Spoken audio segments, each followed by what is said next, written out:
so we can recognize you. So Miss Angel can say hello. She can see who you are and where you're coming from. And Tawana, if you could do me a favor and just go to the Facebook group and check for comments there for me, please. Absolutely. I'm running a couple of minutes behind today because my excuse is I worked all day yesterday because it was snowing yesterday, and then I had errands to run today. So everything is just, today has just been one of those crazy days. But it's Monday. It's Monday, yes. But I'm ready. I'm ready now. So I'm going to say hello to everybody here. Then I'm going to explain what the 10K project is to everyone who is new. And then we're going to open up our session with Angel Rich, who is going to talk with us about the things that she's doing, how she's working to help build Black wealth, and all the things that she has going on right now. So we want to say hello to, I'm going to actually put on my glasses here. Robin in California, we've got Donna in Georgia, Tawana in DMV area, we got Joy in New York, Gawanda in Florida, Sada in Connecticut, Isaac in Massachusetts, Shamika in Mississippi, we've got Paige in Maryland, Spolinski in Minnesota, Johnny, I apologize for messing up your name, in Michigan, Jackie in California, Michael in California, Vivian in North Carolina, Antoine in Virginia, Terrence in Michigan, Felicia in Georgia, Gerald in Virginia. We got another Michigan in the house, love it. Janice in Tennessee. We got Kathy in Illinois, Chicago. Kevin in Virginia, we got Seattle, we got Tanya in Seattle, Tangi in Chicago, we got Latrice in Kansas, we got Michigan, Georgia, Chicago, DMV, we got Angela, Odell, Chris, and Tony are all in the house. Tanya's from Georgia herself. Hello to everybody today. We hope that you are ready to be a part of a great conversation. So, Tawana, before I go to our usual presentation where we talk about the 10K project, you have anything you want to say to the family? Introduce yourself, anything like that? My name is Tawana Rivers. I am the Chief Operating Officer here at the 10K project, and just welcome. You guys haven't played around tonight. You love Angel as much as I do. So I'm excited that you joined us so that we can pick her brain and just learn all the amazing things this sister is out there doing. I feel starstruck today because I follow Angel and I don't usually have that sense of celebrity, but I absolutely love her. So I'm so excited about this conversation. Yes, especially the work that she's doing with millennials and younger people. So I'm going to share my screen really quickly, do a 3-minute presentation, and just introduce you to what the 10K project is. We're all about building Black wealth by using something called equity crowdfunding, which is a legislation that came out in 2012 with the Jobs Act. It's oftentimes that we find out about things too late when it comes to legislation, and other communities are using it in order to get ahead. And our question is, how can we use this specific piece of legislation in order to help build Black wealth and build the Black economy? So businesses are the ways that we get jobs. It's the ways that we get economic stability. If you've ever tried to have a nonprofit, you need businesses mostly in order to help fund it, whether the employees are helping you or whether the business is able to write a 4, 5, even 6-figure check. Our businesses need money to start and grow as well. However, our businesses are least likely to get funded. There's a ton of reasons for that. Also, by the time, let's say a business does get funded, by the time we regular people find out about it, it's often too late for us as everyday people to participate in large returns that other investors get. Most of the profits have already been made. So thanks to the Jobs Act of 2012, which was signed by President Obama, Black entrepreneurs have another opportunity to get the money they need from regular people like us. We're called the crowd, and this is something called crowdfunding. Now, we do get the question, is this a SUSU? The answer is no. We get the question, is this a fund? The answer is no. This is specifically equity crowdfunding. It's regulated by the Securities and Exchange Commission and FINRA, the Financial Industry Regulatory Authority. And the way that equity crowdfunding works at the 10K Project is entrepreneurs would work with an SEC-approved equity crowdfunding portal. Starting on March 15th, the amount of money that can be raised by entrepreneurs is going to be $5 million. Every week, we're going to feature a Black-owned business that is raising capital using this method. And these entrepreneurs are going to do something called a Bet on Black pitch. Just like Shark Tank, they're going to be able to come tell us what their businesses are, what they expect it to do, what are they going to use the money for, things like that. Then you as the individual investor gets to review their business plan, you get to research the company, you get to decide if it works for you and your individual portfolio. If it does, great, you are able to invest in that company and receive shares or partial ownership in that company.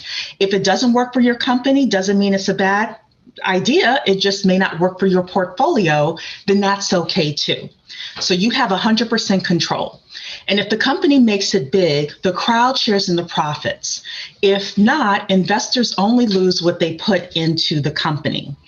So the name of the 10K Project came up because I was saying for 3 years, if 10,000 of us put $100 each into a business, we could raise $1 million and we could start funding our own companies, profiting from our own innovation. We can create jobs in our community and we can help build Black wealth.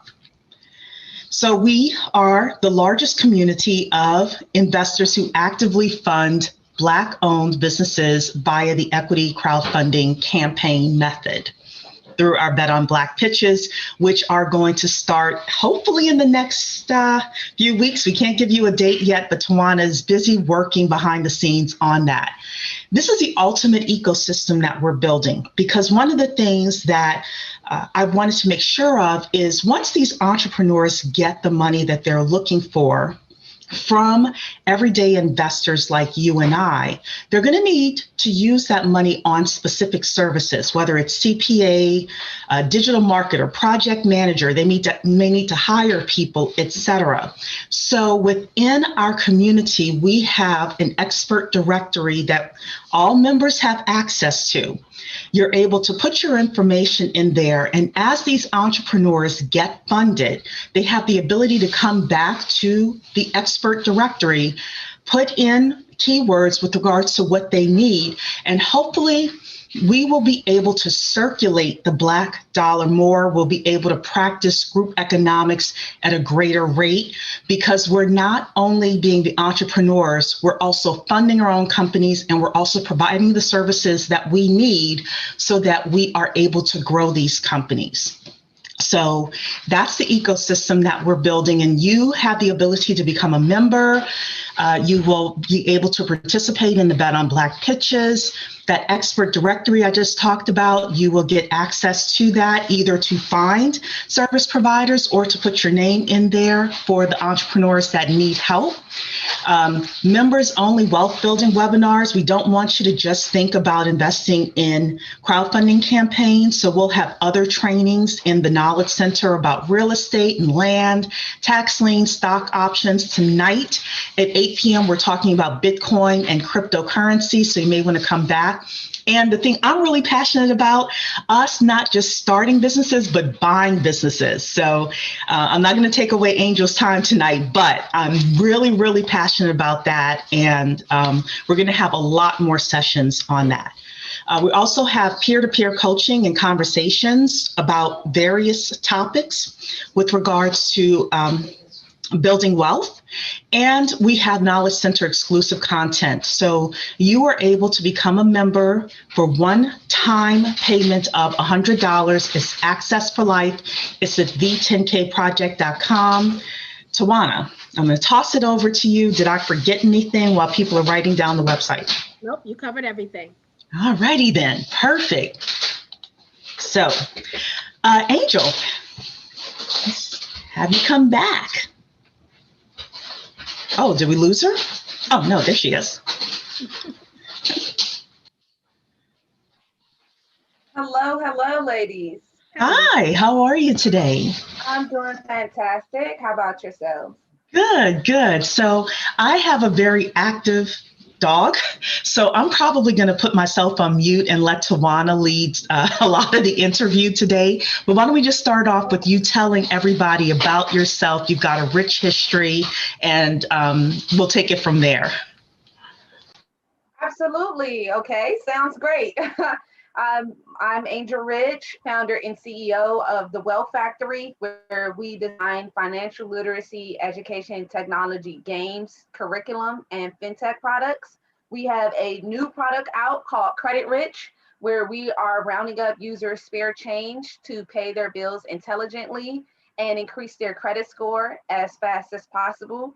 Very excited to be here today, also as the vice chair of financial literacy for DC, and blessed to be named the next Steve Jobs by Forbes magazine. Wonderful. Great. Go ahead, Tawana. Oh, I was gonna say, so Angel, it all started with Credit Stacker. That's how I first heard your name. And I thought, man, this was just it was so practical that it was amazing, right? And so, that's kind of where you came on the scene. So tell us about Credit Stacker and how that can help the community, and then lead into where we are now with Credit Rich. Absolutely. So Credit Stacker was definitely my baby, still is my baby. You can never throw away your baby. Credit Stacker was the first financial literacy mobile game on the market. We created it as a outgrowth of me being a former global market research analyst for Prudential and having conducted over 70 financial behavioral studies. It really drove me to want to create an easier way for people to be able to understand how to manage their credit.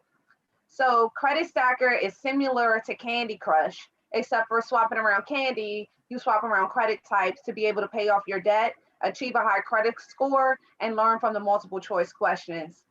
We're so excited that it was named the best financial literacy product in the country by the White House, Department of Education, and JP Morgan Chase. It grew to become the #1 education app in 14 countries and top 5 in 40 countries, as well as one of the top 10 apps in the world by Google. So the product did extremely well, and it did so well, we actually decided to put it inside of our new product, Credit Rich. Very good. Yeah, so I Yeah. actually met you many years ago. I believe we were on a panel. I know you've done a lot of panels and done a lot of stuff, but we were talking about access to capital for Black entrepreneurs. And this was at the time where you must have gotten started with Credit Stack because you were working, you had just finished doing a bunch of stuff with technology, and you were very well known at the time for being a techpreneur, and then you had moved over into the financial literacy piece.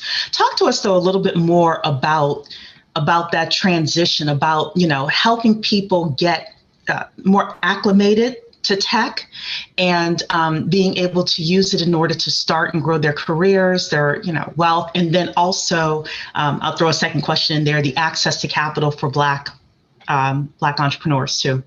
Oh wow! So just the whole kitchen sink. Just the whole kitchen. We can break it apart, but I want to make sure you talk about that because I know you have a unique perspective with regards to all of that. Yes. So first, coming from a financial background and sort of raised steeply in the corporate world, it was a transition for even me to go into technology. I never in a million years would have thought I would have been a technologist. If you had told me that back in college, I would have thought you were crazy.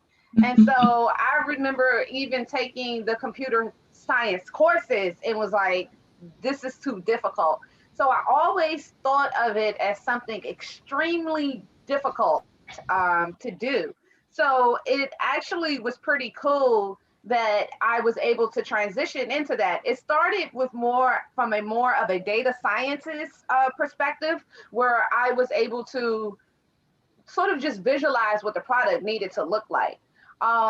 I have been working in service and operations at Prudential, and we have been building various different technology products. So I knew what the process sort of needed to look like. I'm also a researcher by trade. So just naturally, without having ever read a book, I actually started following the lean methodology process Mm-hmm. just on my own, just creating it on my own, using leveraging my researcher hat. It was like a couple of years later that I actually found out that that was an actual methodology called the lean methodology. Mm-hmm. Just thought it was best to get out the building and start talking to as many customers as possible, because whatever way would I build a product if I wasn't actually talking to the people that used it? So that was just my own natural inclination. From there, it became difficult in being able to build the product, because I didn't have the capital, or even more importantly, the technology know-how to be able to get it done. So eventually, I decided to learn to code myself. I went to a coding program called Coders for Africa, and I didn't have any money at the time, so I needed to find a free program to go to. Just thank God, this particular year, Mayor Bowser decided to host this Coders for Africa program, and they accepted 8 Africans. And I was like, I'm about to be African today. And so, so everybody was like, "Where are you from? Where are you from?" I was like, "Oh, you know." But I slid right on into that program. And then I was behind. I was the worst person in the class. And I didn't like being behind because I was a straight A student. So I went home that night on my first day of class, stayed up the entire night, watched all the various different YouTube lessons that was supposed to take us 6 weeks. And by the next morning, I coded my first game. So I Wow. ended up teaching myself to code on YouTube in about 12 hours, because that's how adamant I was to be able to learn it. And then when I went back to class, I was at the front of the class and was able to tutor others. Yeah. That's I'm sorry, So amazing. that's that's a brief. amazing. So one of the things that you said that I think is important is that you went and you took advantage of a free program. And I think oftentimes we don't take advantage of the free and the very low cost programs that are available to us. You know, we had a woman come on a few weeks ago who got a business grant. And she said what she had to do was she went to one place. I can't remember if it was the Economic Development Group or something like that. Members, you all can go into the Knowledge Center and find um, the recording. But she went there. Then they sent her someplace else, and then the third place said, "Oh, we have a grant that you can apply for," and she ended up winning it. And I did receive an email from somebody saying, "I don't know if I want to do that many steps." And I'm like, well, sometimes that's what it takes, though, for you to win. And I do think that, there are a lot of opportunities for us no matter what we're interested in doing. Even, YouTube these days has a lot of free stuff, or people have a lot of low cost stuff. So talk to us a little bit more about having that drive. If you really want something, having the drive to actually go for it. Yes, I forgot. It's some cartoon, but it's like, if it's important, you'll make a way. I forgot the cartoon. I forgot the Mhm. cartoon that's in. But that's really a thing, and it's funny because I was watching that cartoon with somebody, and I repeated the line, and the person was like, "I knew you were going to repeat that line," because that is how I feel about life. I just got off a meeting with a very, very big partner, and I was like, "You know me, when I make a goal, I'm going to accomplish it. So, bulldozer included, whatever you need to go do, you better go figure that out, because I'm giving you a fair warning. I have made this a goal, so I plan to accomplish it. And if Mhm. you in the way, you just gonna be, collateral damage." And you have to really view your goals like that. They cannot be optional. So many people let hurdles get in their way and then Mhm. just say, "Oh, I'm not able to do this." It's stories that I can tell that are ridiculous. I have practically how can you say, you all, I don't know where city you're in, so I can't really use that for a frame of reference. But Baltimore is about 45-minute drive away from here. It should really only take you 45 minutes to drive there. Okay, there has been times when I was first starting this company that they had a program in Baltimore, and I would have to walk about a mile to the bus stop, get on about 3 buses so that I could get to Baltimore, because I couldn't afford the train, couldn't even afford the metro train. So I had to be able to use my transfer for the various different buses, get there, get on some other little rinky-dink situation, get off about 2 miles from where University of Baltimore was, and walk the rest of the way in shoes that had holes in them during a blizzard. Oof. Okay?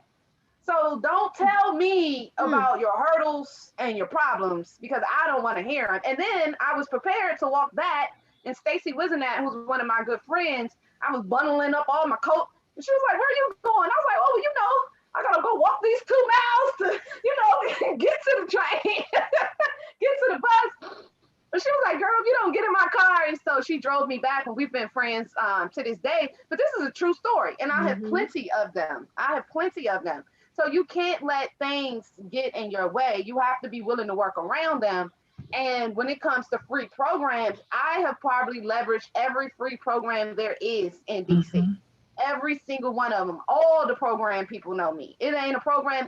Sometimes when I see new programs, I be like, and then they ask me to come speak at them, Think about joining. And so it's like, because I think it is so essential that you just leverage your programming. And actually, one of the biggest ways that I was able to take off was from a very like program for low income people. And I was just walking. This is how serious I was.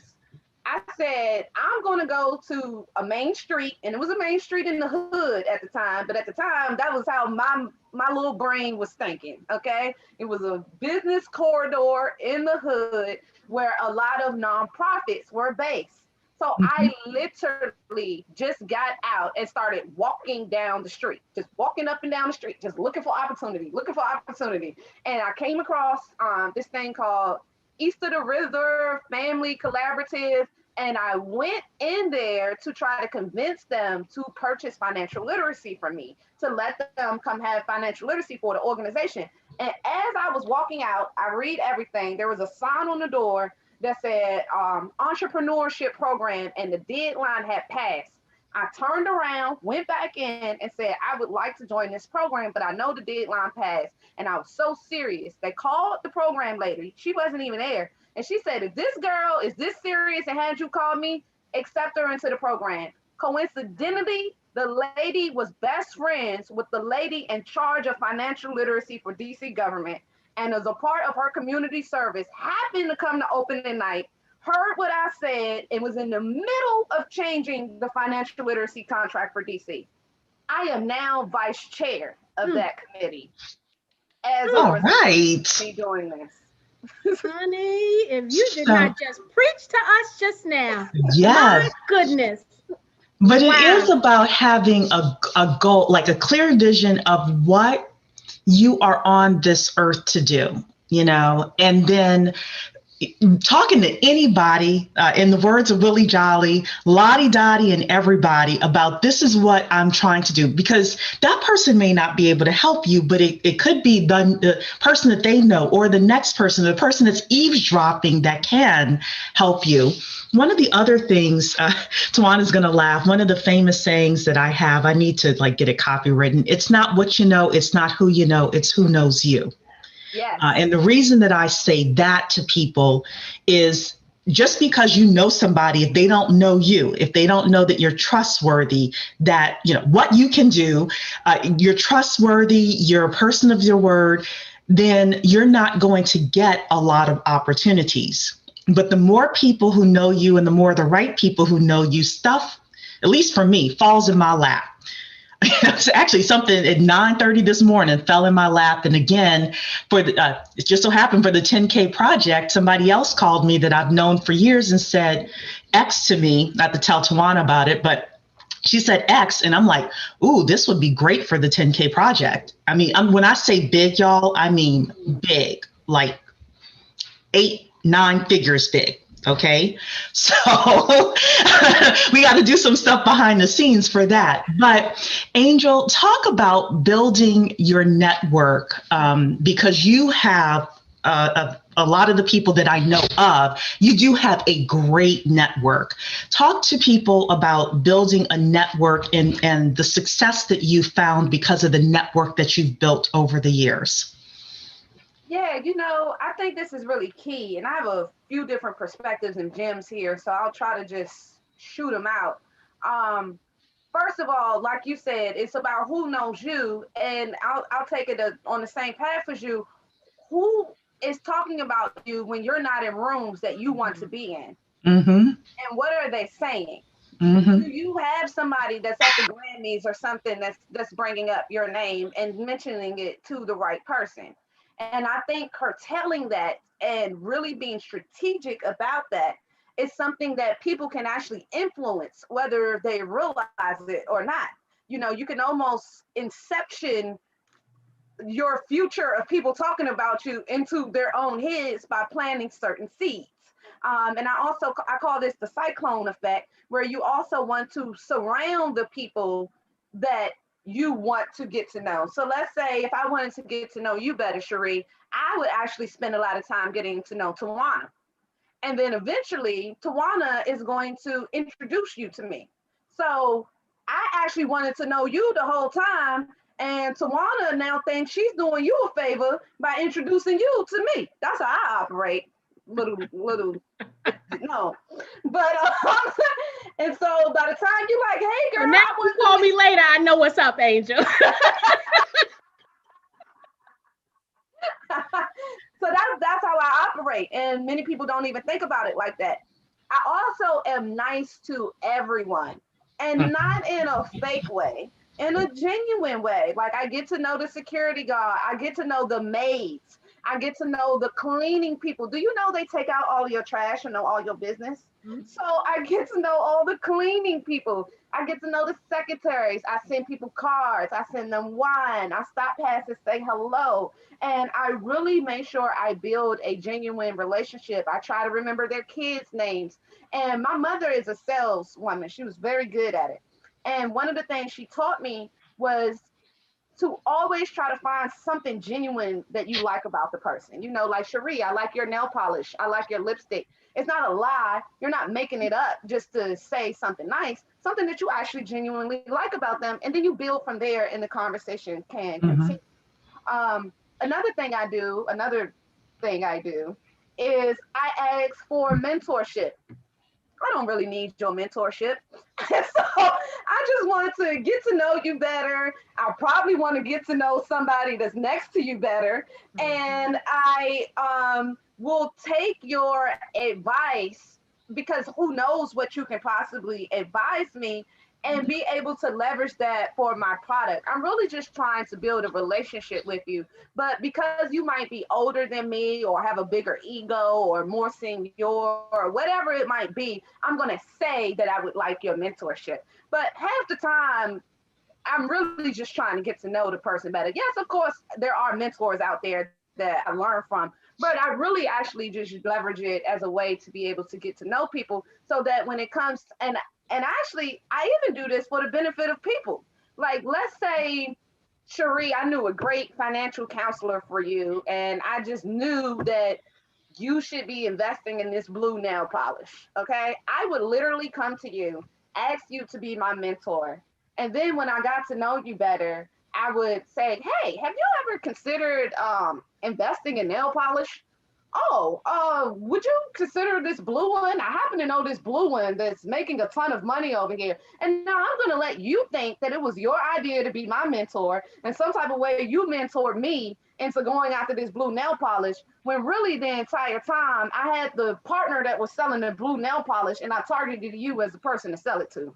Mm-hmm. Yeah. So I one of love the things I've been Oh, doing, go ahead, Cherie. oh, I was going to say, just to piggyback off of that, one of the things that I've been doing, most of you know I'm a business plan writer, and I've been contacting SBA lenders and basically just saying, I want to get better at my craft. Now, what I really want them to do is refer their entrepreneurs that need business plans to me. However, I go in under I want to get better. I want to be a better business plan, right? Yes, I've been doing it for 10 years, but I can always get better. And that is my version of asking for mentorship, the way that Angel is talking about. So sometimes you can put like a practical thing to it. I'm looking for some feedback on this software, and I want to talk to the top 10 people in the industry. And that could be your version of mentorship that way. So go ahead, Tawana. And you're right. I do pick specific things. So if you're in customer service, hey, I want to learn more customer service operations. If you in finance, hey, I've been struggling with my financials. I was wondering if you could take a look. So you're absolutely right that you do want to try to tailor it to whatever their interests are. Yeah. Yeah, what I hear though is that you are always strategizing. And you're not just 1 or 2 steps ahead. Like I'm hearing you like 15, 2,500 steps ahead in the future, really strategizing and playing everything out. And I hope everyone in the room brings all the children in front of the computer right now to hear this. I don't care what age they are, because what you're hearing right now is absolutely amazing. And it's that same tenacity we need all of our sons and daughters and nieces and nephews and grandchildren to have. And Angela, I know you work really closely with the young people now with Black Tech Matters. Can you tell us a little bit about that? When I said I was a fan, I was not playing. Okay. I appreciate the love. And yes, I definitely be seeing your shout outs. So Black Tech Matters is really like my heart and joy. I almost get emotional even when I think about it, because we've been able to touch so many youth.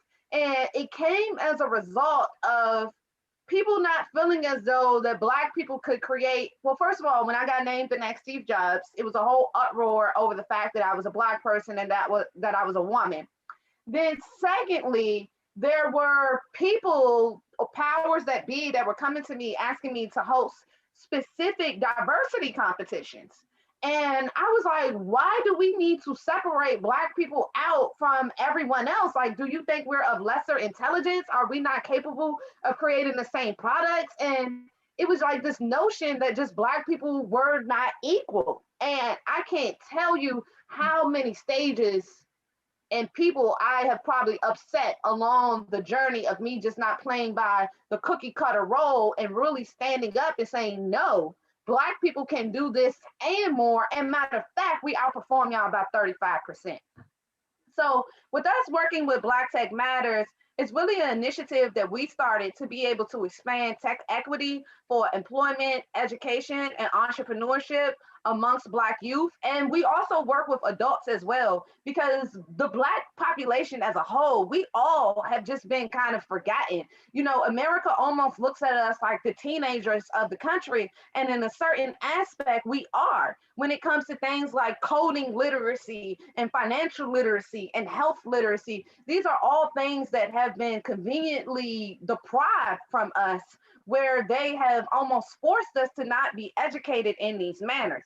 And so I see Black Tech Matters as the ability to leverage this internet and technology platform to then be able to re-educate everybody and sort of bring them into this new world all at one time, and really starting with the youth, because the youth obviously is our future. And once it's inside the home, it can be exacerbated throughout the all 4 walls. Sorry, I felt myself going there. Let me bring myself. You can go there. You're in a safe space to go there if you want to. Yes, you are. And it's very interesting because we saw the past couple of weeks Calendly, which was started by a Black person, reached the $1 billion plus valuation. I have to admit, I didn't even know it was founded and started by a Black person probably till about a year ago. I did know like before now, but it was just an amazing product. And I think that, we are capable and able to create products that can affect the world. if I'm going back to being properly funded, if we're properly funded, one of the things that came up in our research was that there's a Morgan Stanley report that said when our businesses are properly funded, we make just as much money as any other ethnic group. Yet we're starting with 1/3 or 33% of what other people are getting to start and grow their companies. So talk about that along with Black Tech Matters and some of the other things that's affecting Black entrepreneurship. I mean, you just hit it right on the head. Only 1% of funding is currently going to Black founders, and only 0.006% go towards Black women. There have been less than 45 Black women in the country to raise over $1 million in the past 9 years. I'm blessed to be one of those women, and while entrepreneurship amongst women has expanded 300%, the pool has only maintained or maybe even gotten a little bit smaller, because before we were getting about 35,000 on average. We're now getting about 25,000 on average. And there was a report that came out about a few weeks ago that said women, period, have decreased in investments over the past year. Mm-hmm. So diving into Black people and sort of this disparity that we have, let's break down Calendly. I don't believe Calendly would have grown the way that it did and would have been able to reach $1 billion valuation if the brother did not keep his identity as secret as he did. It wasn't until a year ago that he decided to let people know that he was a Black person that founded it, because he was approaching the $1 billion valuation. I am almost certain that if his identity had been revealed sooner, they would have not invested in him as heavily. They would have started trying to figure out some other type of competitor. The contracts that he was able to accrue, he probably wouldn't have gotten as easily. And so I think that it was very smart of him. He's really the first one to do it and take it the whole 9 yards. I think it's very smart of him. And I read an article somewhere that said he was scared to let people know that he was a Black founder. And so I think that I'm like so excited for him. I think I cried tears when I first saw the article, and it almost asked a question, a weird question. In 2021, the 100-year anniversary of Tulsa Black Wall Street, whether or not we can put our own name and identity on innovations and financial prosperity without still having to hide it and not really let the world know that it's ours to stamp. That's something to really think about. Yeah, that's something to think about and to hold ourselves accountable for too, Angel, because here at the 10K, one of the things we're trying to do is to fund those Black businesses with these Black dollars in our community through crowdfunding. But we got to stand behind each other. That makes me sad inside too, to know he had to hide who he was, because we could have celebrated him, right? Because we know that when Black people come together, he could have got to that $1 billion valuation 2 years ago had we been able to rally around him. And we've got to do more of that. We've got to have our Black entrepreneurs be bold and brave, and then we need to protect them and surround them so that they can exceed $1 billion valuations. We see what's happening with Clubhouse, with the Black people are using it 70% of the time, but there's nobody Black benefiting from it financially, when you talk about that table and all of that. We got to do better. That's literally why I wrote this book, and it's Black History Month. So shout out to my book, History of the Black Dollar, bestseller, available on Amazon and everywhere books sold, currently taught in schools and available in libraries. That's literally why I wrote the book. Because I was like, what happened? Why are we not supporting each other? I have a documentary, the Black Tech Matters documentary, and I'm not going to go super into detail, but there has been some things that has happened, even inside of the Black community, not supporting each other as tech founders. And they have me on video, like boo-hoo crying, like, why are we like this? Why are we doing this to each other? And I was so emotional. They literally made me sit down and film it because they were like, people need to see this raw emotion, because it really hurts me to my core as a business person and as a Black person to not see us coming together, pulling our dollars, where literally, like you were just saying, Sharif, I've been thinking this for 8 years now. 10,000 of us could come together and put in $100. That is so petty. That is so petty. And yet we still have yet to do it. Well, we're going to do it now. We are going to be the organization, and we want to be the organization where people can find out about great Black owned businesses and where we can be strategic. I'm in the midst of revising our ebook for the entire community. And one of the things that came up in the research is there's a $68 trillion wealth transfer that's going to be happening in the next 15 years. Part of that wealth transfer is, well, let's ask the audience. People are starting to get older. People are going to pass. People are going to leave money to their heirs. Over the next 15 years, what do you think are the products and services that the elderly are going to buy, and that when the kids receive the money, they're going to purchase? I'd love to get some responses in the chat, because these are some of the things we need to talk about. It's not just, and I love everybody who has barbecue sauce. I know I use this all the time. It is not personally against you. It's not about us, or not just about us funding the next Tabasco sauce or barbecue sauce. My question is higher. How can we fund things that can help us get a disproportionate access to the $68 trillion that's coming down the pipeline? We need to be strategic in the discussions we're having when it comes to this.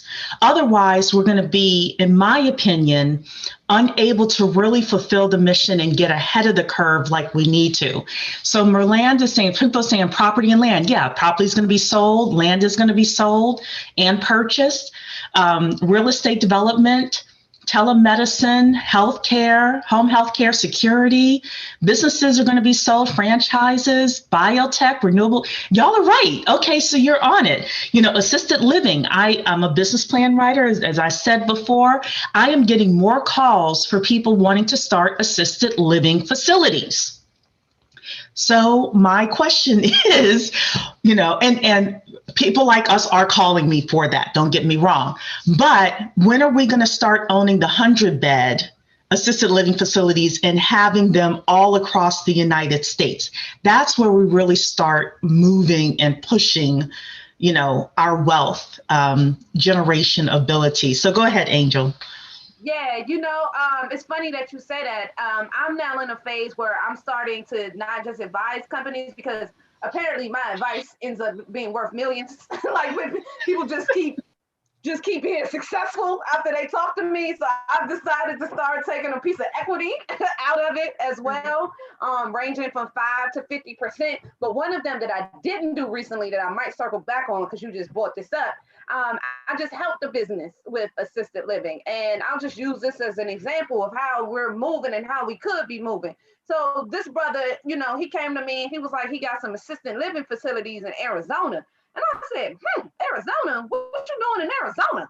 And he was like, yeah, Native Americans. And I said, why would Native Americans need assisted living? Like, I thought they got their own reservation. And he was like, yeah, but they get drunk a lot. I was like, okay, that makes sense. They own a lot of casinos. Okay, I can see this.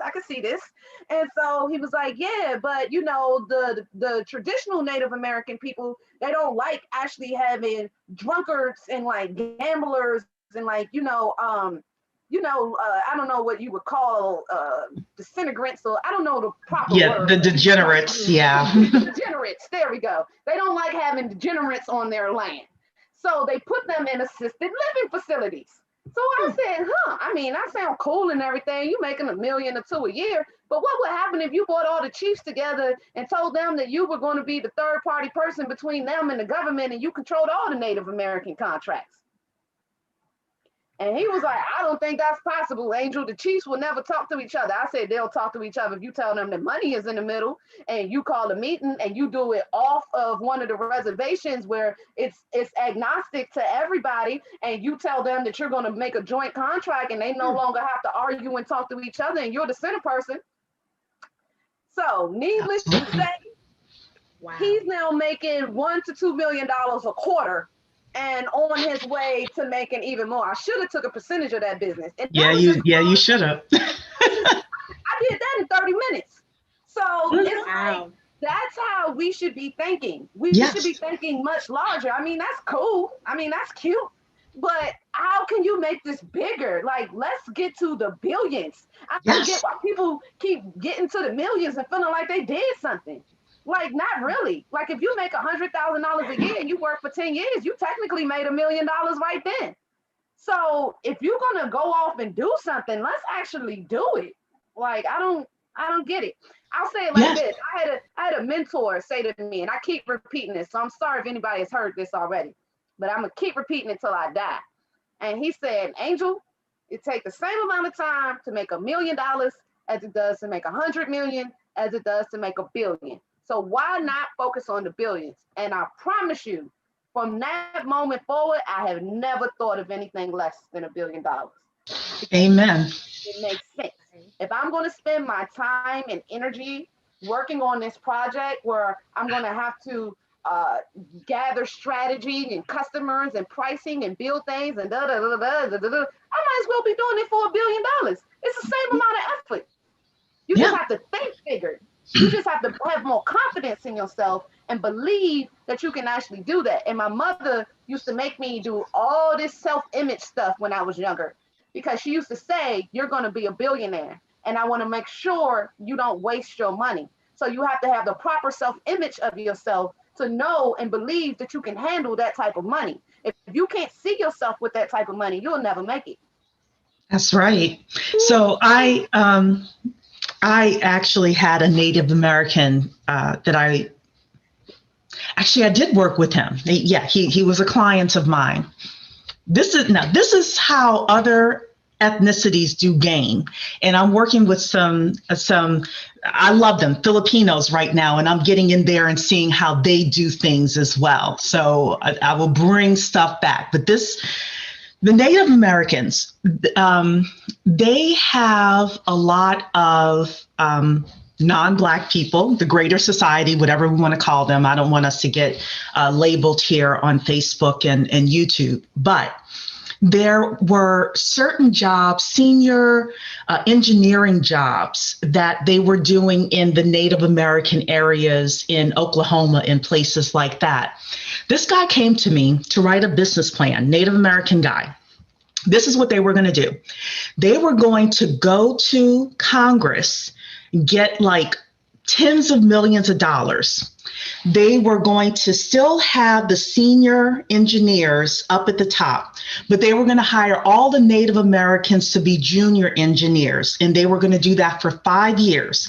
And within 5 years, they were going to promote the junior engineers to senior engineers, and the senior engineers were going to be out. Y'all, we are missing so much game. He had the senators he knew he was going to go to. He knew the program he was going to get the money from. So our tax dollars are paying for this group of Native Americans to get trained to become senior engineers. They're making money while they're getting training. And then at some point, there's, be a group of them that rise up to senior engineers, and then they get to control it all. We are not thinking strategically. So I know that I received some, just a couple, I will admit, it wasn't a lot, of emails that were concerned that we were not going to be a portal.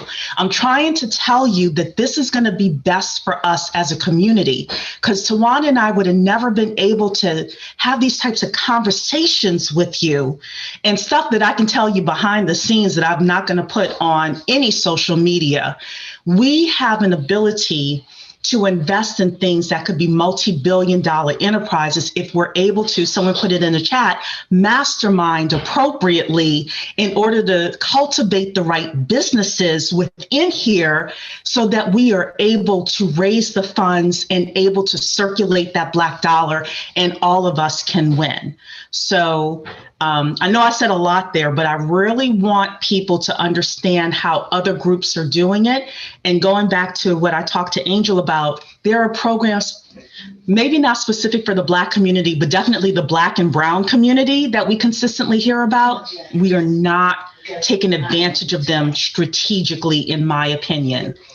And a part of what we need to do is figure out what we want within a 10-year period and what programs we can leverage in order to get there. Go ahead, Tawana and Angel. I know both of you want to say something. You just gave me a whole different idea and concept. And this might be my 21 thought process. We need to segment thoroughness. Mm. And what do I mean by that? I'm just talking off the top of my head right now. Okay, because everybody has a number, right? Like you used to play a game back in the day, like what would you do for $1 million? Would you do it for 2 million? Would you do it for 3 million? You know, what's your number? And I'm having multiple thoughts, but I'm gonna try to bring it together. Black people numbers are too low, and we keep selling out for low numbers. Okay, so on one end, what is your number? Like the whole Chrisette Michelle thing. Is it $500,000? Can somebody make you give up your entire morals for $500,000? I have turned down millions on millions on millions on millions. I've gotten it's second nature to me at this point. I'll keep my morals. I like being able to sleep at night. You know, I like being able to look my investors and people in the eye and know that I'm telling the truth. But too often, I see people selling out for $20, $50, $100. You know, way too quick, way too easy. And Cherie, it's not that they don't know that we need to come together at the top. It's that we lose too many people trying to climb to the top. Mm. And I liken it like a building. Let's say gentrification, and let's put America in a building, okay? And let's say on the top floor you have Jewish people, and you got white people and Caucasians, and then you got your Hispanics, and then your Native Americans, your Indians, and then let's say on the bottom floor you have Black people, okay? I'm willing to bet that along the journey, Black people are going to be trying to figure out how to get to the top floor. Okay, they're going to be like, how can I go work on the top floor? How can I marry somebody on the top floor? How can I find a secret exit to be able to take an elevator to the top floor? How can I get, they can't even sleep. They're not even talking to each other. Everybody individually is just trying to figure out how to get to the top floor. Okay, now let's go look at all the other floors. The Jewish, the Jews, the white people, the any other race, okay? Any other race. You go look at their floor, and I'm willing to bet they're all working together. Yes, They've all come up with a business. They don't even care about the other floors. They don't care who's above them. They don't care who's below them. They are simply working together. And guess what they're going to do? They're going to buy the whole building. whole building. And all the other buildings around them. And then they gonna own the community. And then they gonna put all of their people in the buildings. Meanwhile, Black people are spread throughout the building. There's some over there with the whites, some over there with the Jews, some over there with the Hispanics. And now all of the resources that should have been maintained on our floor and our community are now spread everywhere else. And we can't even call people back because they too bougie to come back to the bottom floor. And this is essentially what happened with our hoods. Mm-hmm. They literally placed us in the creme de la creme of America, the urban cities. We had different homes that came from that little prosperous period that we had in the 50s and 60s where Black people actually knew to own land. But because our numbers were so low, because they came in with these gentrified prices to try to get us out our homes, where the homes were really worth millions of dollars, they came with 250,000, $500,000, wrote us a check and sent us on our way. And now we're all dispersed throughout the country in various different fashions. And look what they've done to our cities. All of our property values are 5 to 10x what they were 10 to 15 years ago if you live in an urban city. And I guarantee you, you are sick to your stomach if you're one of those people that sold your house 10 or 15 years ago. And they're still getting us to this day because our number is too low. We don't have a sense of sacrifice or even a want to do something for the next generation. What helped Black people go forward in the past during our Black Wall Street era, and where we were actually maintaining the Black dollar and it was circulating in our home for upwards of a year sometimes during the height of Black Wall Street. It would stay in our homes for upwards of a year. It only stays about 6 hours now. And that's because we understood the importance of supporting each other as well as sacrificing for the next generation. You have mothers becoming maids so that they could send their kids to school. You don't really have that these days. You know, mothers and parents and fathers these days, they want it all for themselves right now. And they're not really looking to sacrifice as much to put that into their children's education, or to maybe keep their home, or for the kid, once they inherit the home, to then keep it to pass to their child, instead of keeping the money, blowing it, and now your child got to go out and start this whole process over and figure out how to go buy a home, instead of taking that equity and putting it towards starting a business or their education. Yeah, you have hit 10K project on the nail on the head. Everything you just said is what we have been preaching now for next month will be a year. That's the agenda. We don't know our worth, right? We need to learn our value. We need to believe in ourselves, and we need to be bold and brave. And that's that knowing that you are able, that knowing that the top floor doesn't matter. We can be big right here on the bottom floor, right? We can make a difference. I think that's the message we have to teach to the young people, and then everybody really of all ages, not even just young people, because I think young people got it more together than the older generation, really. I absolutely believe that. But I think we just have to start having those conversations at home. And like your mother instilled in you that sense of self-worth, right? Because she knew you were going to be something. Parents, we need to do that. That's a big damn deal. We need to make that a priority at the dinner table, right? To make our children know that they are worthy and tell them their worth, so that we don't sell out for the 500,000, because that looks good when you're in debt, right? When you 100,000 from student loan debt and they calling 500,000 sure sound good, but the idea that there could be billions in the waiting, we have to believe that about ourselves. And I'll be honest, I can even tell you for myself, I don't know that I always did. I do now, but I didn't always, and there is an awakening you feel inside when you know your worth. 100%. And too often, especially as Black people, I guess I'll wrap with this.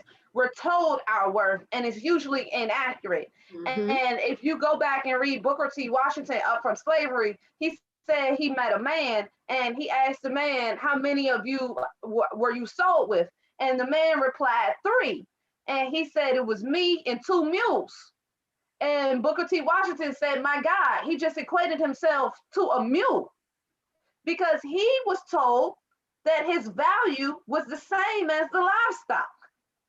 And that is where, you know, we have some type of way found ourselves back in this hole over the last, I would say, 20 to 30 years, kind of coming out the crack epidemic. And then, you know, we got the convict leasing going real strong, and they locking our brothers up. And we have just been slowly diminished back down to livestock or property that they can make money off of, planning prisons off of us, or figuring out, they've been really sciencing our labor these days. And I will never forget, I was at Prudential thinking I'm making good money, and I was 22, I think, and was making 52,000 or 57,000, something like that.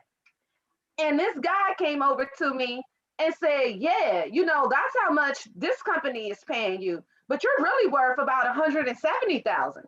And I was like, what? And he was like, yeah, I mean, your position, you really should be like, the work that you're doing, you really should actually have the title of 2 positions up, and you really should actually be getting paid 170,000. And I had no idea. Mm-hmm. I thought I'm doing well with my 52, 57. I thought that was amazing. It is amazing. Anyway, y'all get what I'm saying. Yeah. And so you could be worth so much more and not even realize it, because you're letting the world tell you your value. as opposed to really figuring it out for yourself. And I remember my first struggle was keeping $4,000 in the bank. Hmm. When I was first starting this company and first starting to make a little bit of money, I just could not keep more than $4,000 in the bank for some reason. And more, I remember around the third time I had 4,000, and then it ended up going down to less than 1,000. I finally got what my mother was saying about the self-image thing, because I just could not see myself having more than $4,000 in the bank. And now, I mean, I'm working with some serious zeros and figures. And Hmm. once it even starts to look like that's not the situation, I'm like, abort, abort, abort. You know, I got tens of $1,000s worth of checks I haven't even cashed. There's just, I need to go to the bank and cash them. Forgot I even had them. That's what's And up. so, yeah. So it's like once you change your mindset, Mhm. your whole life and everything Hmm. follows after that. And Yeah. I think that's the theme for today. I really enjoyed you ladies. That's why I wanted to come on and really make sure I was with you. Definitely, once again, everybody check out History of the Black Dollar. The state of Illinois did a research study on this book and found there was no other book like it. Mm. And so it really provides an unbiased, factual perspective of our history from the very first slave to present day, and understanding the economics behind it and what has really transpired throughout our history, so that it's not a matter of us being ignorant. We've been robbed time and time again. And as Hmm. a result, we have embedded trauma that is within us that has not even been articulated or expressed, because they've neglected to actually teach us our Black history, not even in our specific communities, but as a whole. So, how can we be on the same page if we're not all reading from the same book? That's right. So Erin is asking the best place to buy your book. Yeah, so you can go directly to Amazon. If you would like a signed copy, you can go to historyoftheblackdollar.com. But definitely you can go directly to Amazon, Barnes and Noble, anywhere books are sold. I definitely also say support a Black bookstore if you're able to do that as well. They're definitely in a lot of Black bookstores too. Perfect. Well, number one is don't be a stranger. Definitely don't be a Yeah. stranger. Maybe have you come back next year this time and do an anniversary session with us. And then if people want to get your app, your financial literacy app or anything like that, where do we go for that? Absolutely. So two shout outs here. One, you can download Credit Stacker on Google Play and iOS, as well as stay tuned for our hot new product, Credit Rich. You can go to creditrich.app, as well as you can sign up for a notification on Google Play and iOS. We should be launching at the end of the month. We're in the middle of quality assurance, but I promise you it's going to be one of the best apps you have ever purchased. And it's in partnership with Experian. And Angel, with Credit Rich, one of the things I think that's awesome that you're doing is that you're offering it to employers. So if you Yes. have businesses, you can get this product for your employees. I think that I'm Thank an you, HR Tawana. person, so I think that's awesome. Thank you, Tawana, for mentioning that. So yes, you can Yeah. download it from Google Play and iOS for $99 a month or $99 a year. Or if you are a bank or employer with more than 10,000 employees, we will give it to you for $1 a month or $12 a year. Show me a bigger discount. Show me a bigger financial improvement Yes. for $12 a year. I need to meet the person. Does Okay. Yeah. not exist. So we have a couple of other people that asked questions and they called me on it in the chat. So really quickly, Vivian is asking, what is a good coding program for a fourth or fifth grader? Yes. Well, first of all, my grandmother's name is Vivian. So hello, Vivian. And then I would recommend, it's called MIT App Inventor 2. That's MIT App Inventor 2. And you can go through all the different tutorials and it will teach you Scratch, which is an excellent foundation for learning to code. And it's actually becoming the new wave of coding. Yeah. Perfect. And then Rich is asking about your thoughts on blockchain. I appreciate blockchain and cryptocurrency overall. I am not a fan of Bitcoin or eCoin, but I do know that they are working on various different digital currencies. I think I have multiple different thoughts on that. I think people need to be careful in what they ask for, because once things are completely digital, that's giving a lot of people a lot of power, and you would have to trust that these people would not misuse this trust. So I think we need to very slowly walk into digital currency. I do not think that it should ever be a situation where it's 100% digital currency. I think if we were to do that, I would be very concerned about the future of the earth, in its totality. But for being able to leverage it before we sort of get to that extreme endpoint, I think it's okay, but there's a lot to be figured out in it, and it's nowhere near where it needs to be yet. Yeah. And people are asking again for the name of your app and the name of your business. So one more time. Yes. So the name of the business is Wealthy Life, and you can also pick up the Wealthy Life Financial Literacy Textbook on Amazon if you want to check that out. And the app is Credit Stacker, and that's the game. And the new fintech app, where we're rounding up user spare change, is Credit Rich, and that's at creditrich.app. Yes. So with that, thank you so much, Angel. So much. We are going to have a discussion about blockchain and crypto at 8 p.m. And Okay. we've opened it up to the public. So anybody is able to come in order to check that out. Everybody check out your emails for the link for 8 o'clock. Okay, everybody? And we're going to actually talk more about the blockchain technology and not just Bitcoin. So, all right, everybody. Thank you so much. Thank you so much. We appreciate Thank you for having me. Y'all stay blessed and have a good